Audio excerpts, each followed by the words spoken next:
The mask. Is it necessary? What is the right thing? And who gets to decide? These are all questions that fit into the premise of Daredevil Born Again, a series that I think many Marvel fans have been waiting to see. Daredevil has been one of the crown jewels of Marvel, both in the comics and in live action. There's always been this interesting duality of a man trying to be a saint while releasing the demon panting inside him. Yet Matt Murdock's journey has always been the pursuit of justice. Justice that he learned once as a small boy would not always find everyone, which led to that fateful night he stalks a father physically assaulting his young daughter. From that point on, when sirens wailed in the distance or a child cried out for their parent, Matt suits up to do the things justice couldn't find. A strong amount of this review will just be aimed at the second half of the season, episodes 5 through 9. If you guys want to see my other thoughts on previous episodes, check the playlist. All other videos are available there. Now, this portion of the season tends to be focused on Matt's eventual acceptance of becoming Daredevil again to better serve the city, and we see not only his dilemma with such a choice, but also how other characters surrounding him act when he does make this decision. Episode 5 with interest puts Matt in the middle of a bank robbery after trying to secure a loan for his firm. We also get a great cameo in the form of Yusuf Khan, the father of Kamala Khan, aka Miss Marvel.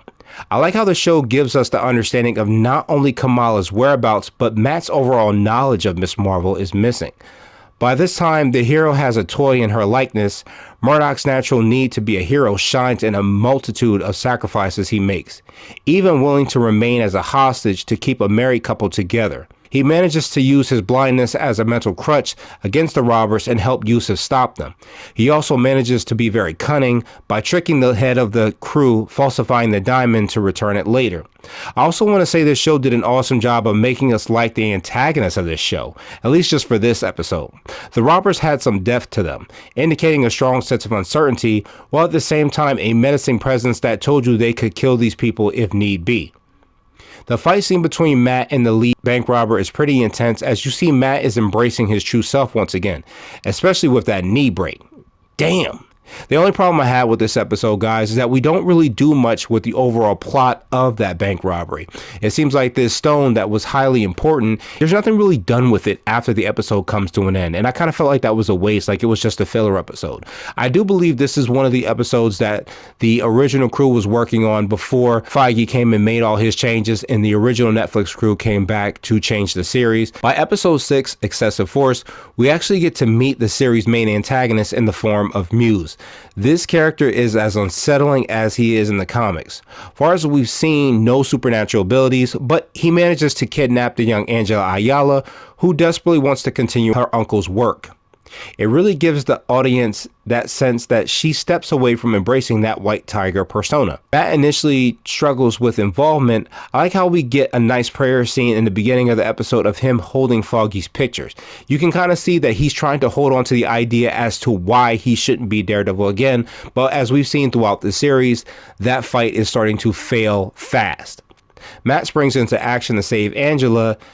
I have to say, I'm not a fan of the CGI that they've been kind of using in this episode, but the fight between Daredevil and Muse is brutal. We also see Muse without powers is still well trained, which we get a reason for in the next episode, which is something I really appreciated. Fisk also continues to spiral into his violent nature despite his recent career changes. Being mayor restricts his previous methods from being used while also being disrespected by several city figures. Fun tip, this also includes Jack. He also tries to give a fair warning to Fisk about his actions and how the people in the city will treat him. It's insane as you realize that these are all people who would have been simply bought for their assistance rather than negotiated with. One Easter egg is we get to see some footage of Jack acting as the vigilante swordsman. Despite Fisk being able to have an outlet using Adam as a punching bag, he's still being belittled by the people, with many of them still believing he doesn't deserve the mantle he has. Alright guys, so we do hit episode 7. Art for art's sake. We see Fisk is genuinely disturbed, realizing that Daredevil has returned. And I appreciated that he views Daredevil as a legitimate threat, considering how he has defeated the Kingpin in the past. We see many people aren't excited about Daredevil's return, specifically Cherry, a retired police officer who works as a private investigator of sorts. Episode 1, Cherry finds out Matt is Daredevil and later tells him he's better at being Matt Murdock than Daredevil. And I didn't understand this, but once Cherry finds out about Daredevil fighting Muse, he's generally upset and unwilling to help Matt find out more about Muse, which does not make any sense. He found the dude in one night after over 60 people were killed. What is there to disagree with? I mean, someone please help me understand exactly what Cherry's problem is. I mean, I really kind of found it interesting how both Cherry and Heather sadly mimic both Foggy and Karen. We'll get back to why I feel that way in a minute. I'll let you guys know. But we also get a deeper look into Bastion, who is also known as Muse, as he meets with Heather, who is actually Matt's girlfriend. He gets deeper into his past, and I like how Heather, despite her fears, isn't held down by the doctor's code, you know? Once she understands Bastion is the murderer, it doesn't stop her from getting help, even killing him in the midst of Daredevil and Muse fighting. With Muse's death, I was generally disappointed we didn't get more from the villain. He seemed to suffer from that villain of the week disease that killed the CW. Yet we see how much of the marketing of the season deemed him as a legitimate threat. However, with his death, we were able to see Fist's task force finally take credit for Muse's killings. The task force is composed of several disgraced police officers. We see Pal is also included in that group. We also see how Daniel is becoming twisted by his involvement with Wilson, even going as far as threatening BB Urich to run the story that the task force was responsible for Muse, not Daredevil. That brings us to episode 8, Isle of Joy. Now, this is regarded by some as one of the best episodes in not only the season, but in the series overall. And is that description warranted? I can't really say it's one of the best of the series overall. You know, I won't say that. When it comes to this particular season, it is one of the best. There are a couple things that this episode does that annoys me and excites me at the same time. One of these things is Heather. Her character is struggling with killing Muse, which I definitely understood. However, her psychiatrist mindset views both Daredevil and Muse as broken, quote-unquote, little boys, which scream gender bias in my opinion. It just seemed like general gaslighting. I mean, it's nothing I wouldn't expect with a character like that, but I at least expected her to give Daredevil more credit since she's only alive because of his involvement. I mean, she seriously has the nerve to say she saved herself. I mean, last time I checked, chick, you were getting choked by Muse and you were seconds from sending you off to the next plane of existence if Daredevil hadn't crashed through that window. She also gets invited to a black tie event and decides to go, much to Matt's dismay.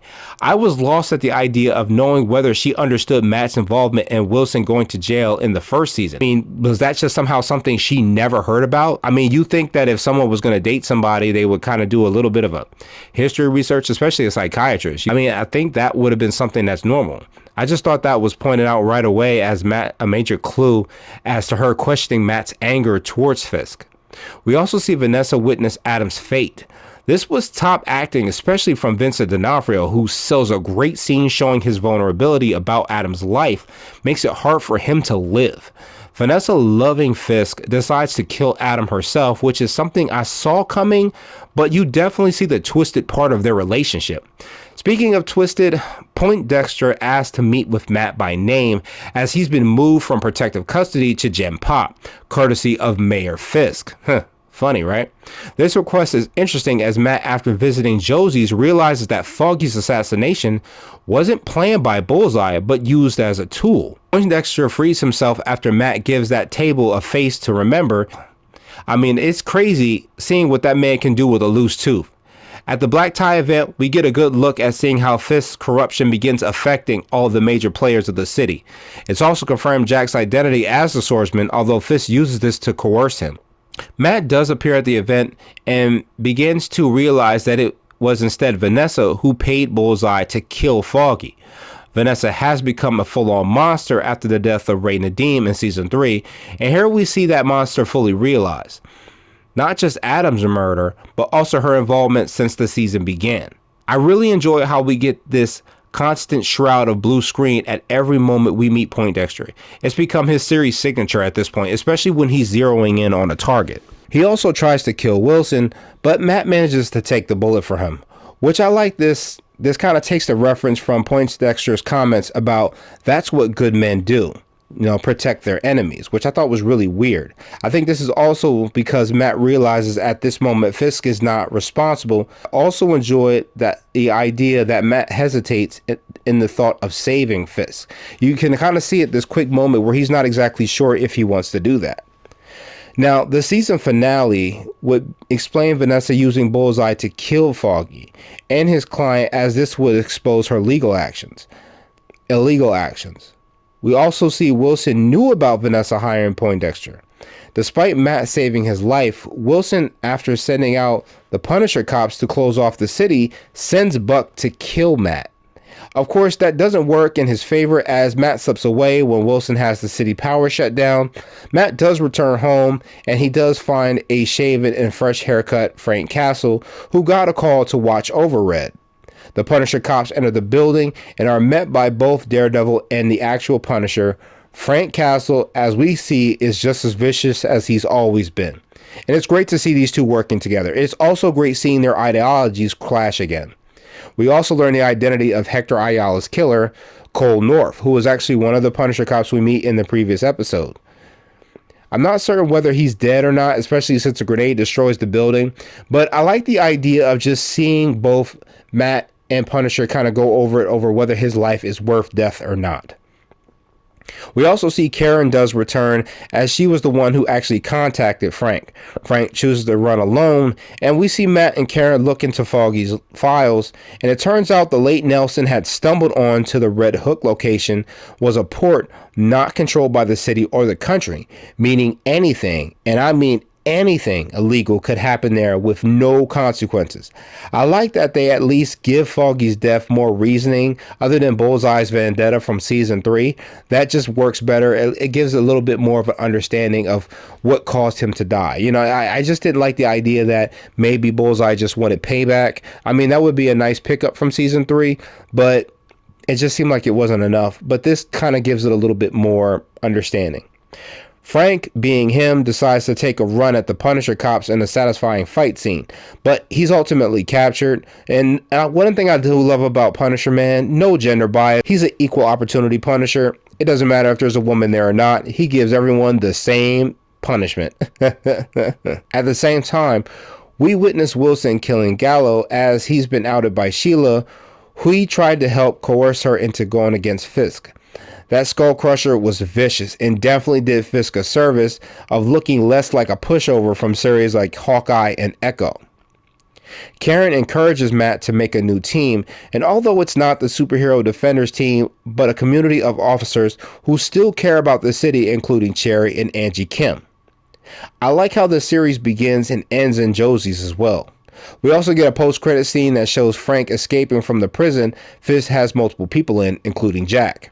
This is likely the introduction of the Punisher special slated to release next year. All in all, I gotta be honest, although I enjoyed Born Again, I felt like the series didn't fully stick the landing. Okay, now of course we got answers to the pressing questions like the Foggy's assassination, but I felt like that was a main driving force that was quickly revealed and tucked away. Another thing I felt was mishandled was the character of Muse. Now, the way the trailers played it up, Muse was meant to be a villain that could possibly unify Murdock and Fisk. He started off compelling but suffered the Marvel villain problem. He had an interesting backstory, but it lent nothing to the story. Allowing Heather to kill him off was a horrible idea. Speaking of Heather, I want to discuss the side characters. In my opinion, all involved seem like copycats of the previous series. Mahoney is replaced by Angie, Foggy is replaced by Cherry, Heather replaces Karen, Buck replaces Wesley, BB replaces Urich. I mean, it took away any sort of unique character traits, in my opinion. They just felt like weird caricatures of the characters that we already know. And it didn't really give us any kind of things to make us really root for these characters. I mean, anytime I've ever seen Mahoney in the previous series, he was always a good cop, and he was always involved in everything that was going on in the series. And that really made you kind of genuinely understand him, especially when you would learn more about his mother, Beth, and how Foggy would get her cigars. You could genuinely see the connection between all the characters. I I did not feel that with someone like Cherry. He seemed like the guy who was just around bitching about Matt being Daredevil again. I didn't understand that. Especially with Karen, it seemed like Karen and Matt had already a dynamic relationship working together from season 1. And when she's find out about Daredevil, she's not exactly happy about it, but she grows to accept and even encourage him to get back out there and be Daredevil. With Heather, she seemed like a person who just acted like everybody else around her was a vigilante, was just like somebody who was weak or cowardly because they wore a mask. I mean, you believe that Captain America is just a coward? You believe Thor is a coward? I guess that means you believe Iron Man is a coward for saving half the universe by snapping his fingers and dying, sacrificing his life for the whole world. I guess he must be a coward too, or I guess we don't feel bad for him because we know his identity. I just didn't understand how a character like her was talking all that trash when she lives in a city that, in a world that is constantly protected by people in, you know, with special abilities and in costume. I just didn't understand it. That's just, I guess, the way they were trying to write the show. I guess they had too many cooks in the kitchen, having the original story created by the writers and then having it switched over by the Netflix writers. They did what they could do. I'm hoping that they are the only ones that have their hands in the pot on season 2, because I'm pretty sure that's going to make it a lot better. I can't wait to see it. I hope they do a lot better than they did with season 1. Season 1 isn't horrible. It just doesn't stick the landing, and it doesn't have a sense of finality to it other than the bad guys win. I didn't really feel like certain things got answered to, especially Poindexter. It seemed like he made an appearance in episode 8, tried to shoot Fisk, missed, and then he disappears. And I was just kind of like, okay, that was kind of weird. I kind of hope he has more of a relevancy in the next season. I have seen some screenshots of that. I don't know. We'll see what happens. It would be interesting to see what they do with that storyline. I felt like, in my opinion, season 1 only existed to set up season 2, which is annoying.